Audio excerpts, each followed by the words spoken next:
سلام بینندگان عزیز، میخوام طرح محرق چوبو بهتون نشون بدم. آموزش محرق چوب.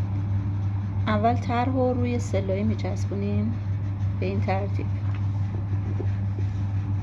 یه سلای اندازه خود طرح در نظر میگیریم. طرح رو با چسب چوب میچسبونیم.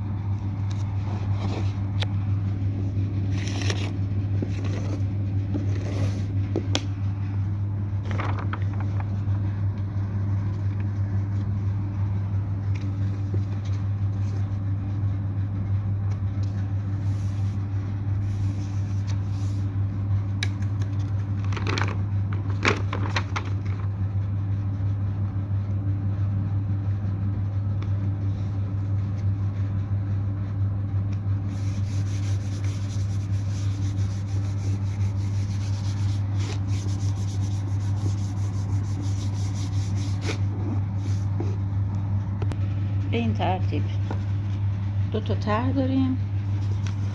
بعد این طرح‌ها رو هر کدوم از این گلا رو روی یه تیکه چوب میچسبونیم. اینا دیگه سلیقه‌ایه. ما این گلا رو شکوفا رو میخوام صدف کار کنم، برگای ریز رو با چوب نارنج کار کنم، این برگای بزرگ رو با چوب زرش که رنگ سبزه. بعد حالا دیگه اینا همه سلیقه‌ایه. حالا بریم که شروع کنیم. بسم الله.